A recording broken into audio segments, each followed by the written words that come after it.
Well, thank you for joining us for KBOI 2 News Midday. I'm Brian Moore, and let's get right to your top 11 stories at 11. Sadly, 44-year-old Paul Mackerel of Nampa was killed in a motorcycle versus vehicle crash this morning. It happened at Robinson Road and Locust Lane.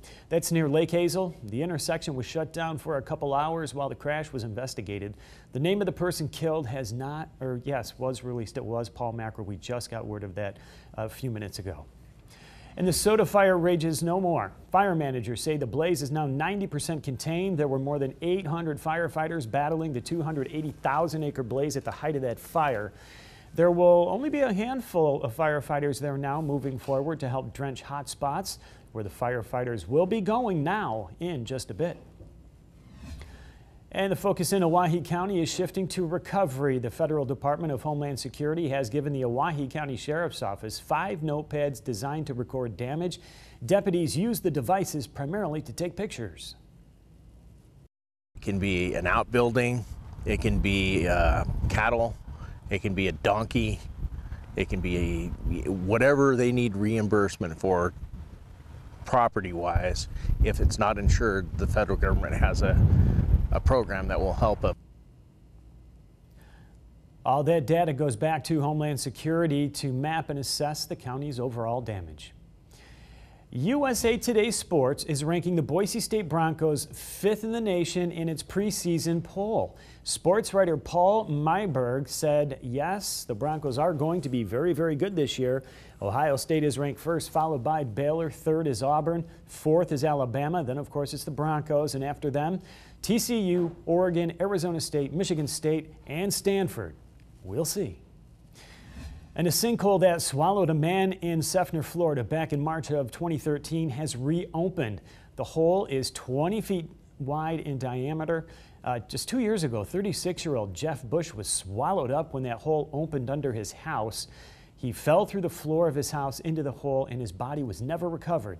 The house was torn down. Only an empty lot remains. The soda fire just about wound down, but other fires are raging in Idaho. The TP Springs fire is triggering evacuations in the mountains north of McCall. It's burning about 20 miles south of Riggins and is now close to 6,000 acres.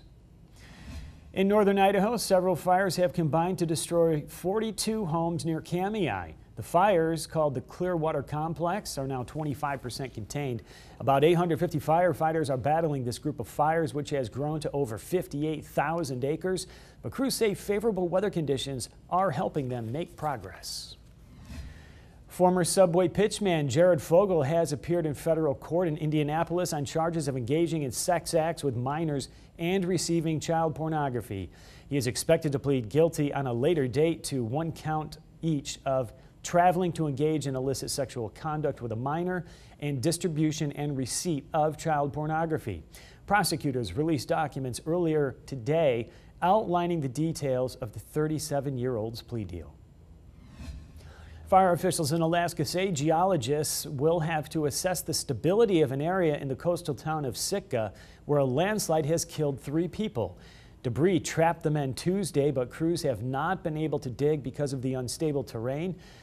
The men are presumed dead. One was a city building official, and the other 2 were brothers. We're sending people down to do all we can to help in that situation. The landslides occurred after 2.5 inches of rain fell in just 24 hours. Mountain Home Police need your help finding this runaway teen. She is Crystal Nicole Haskins, also goes by Nikki. The 16-year-old was last seen in Caldwell around July 20th. She may have also been spotted in Salmon and Montana since then. You are asked to call police if you have seen her.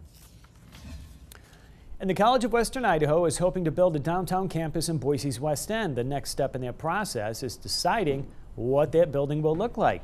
So a team of Nampa architects is asking for the public's input. Engineers will hold a couple of drop-in sessions in early September.